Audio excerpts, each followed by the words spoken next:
जय सियाराम दोस्तों, हर महादेव। मैं किसी पार्टी का पक्ष नहीं रख रहा हूँ। बस परिस्थिति के अनुसार मैं अपनी बातें कह रहा हूँ। अगर किसी को गलत लगे या किसी को ये लगे कि ये मेरे खिलाफ या उनके पक्ष में बोल रहे हैं, तो ऐसा बिल्कुल नहीं है। बस मैं ये जानना चाहता था कि इस समय के जो हालात हैं हमारे देश, मतलब हालात नहीं है, कहीं ना कहीं लोग सरकार उसको कंट्रोल की है और कहीं ना कहीं हमको उसकी सहभागी सहयोग करना पड़ेगा। सरकार का करना चाहिए, हमारा फर्ज बनता है, क्योंकि ये सरकार की वजह से समस्या नहीं आई है, ये वैश्विक समस्या है। दुख की बात क्या है कि अगर वही विदेशों में ये समस्याएं हैं, तो इस समस्या का कारण है ईरान, इजराइल और अमेरिकाई मुल्क।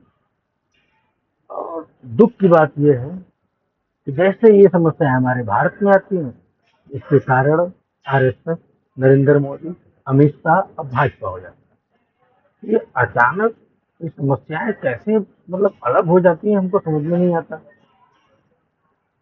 भाई, जो विदेशों में समस्याएं हैं युद्ध के कारण, वही तो कारण है हमारे देश में इस समस्याओं का।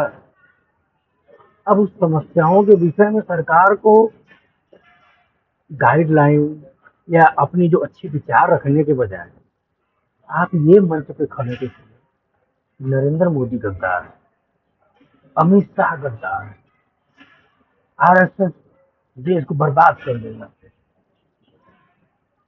तो मतलब ठीक है, राजनीति है, आपस में क्या मन मुटाव, लेकिन थोड़ा सा भाषा का जो है ना, वो मर्यादा होना चाहिए।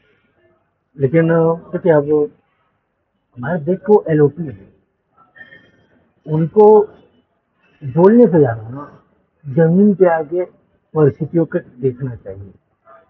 जब आप जमीन पे लड़ोगे ना, तब आप भाजपा को हराओगे।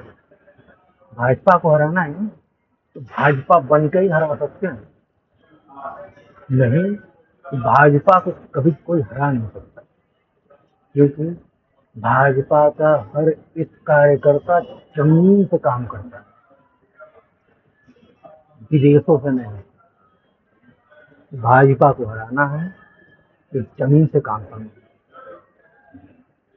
अपनी संस्कृति, अपने देश की संस्कृति के विषय में आपको भी सवाल उठाना होगा। आपको भी आगे खड़े होकर ये कहना होगा कि हाँ, ये चीज चाहिए, ये चीज होना चाहिए।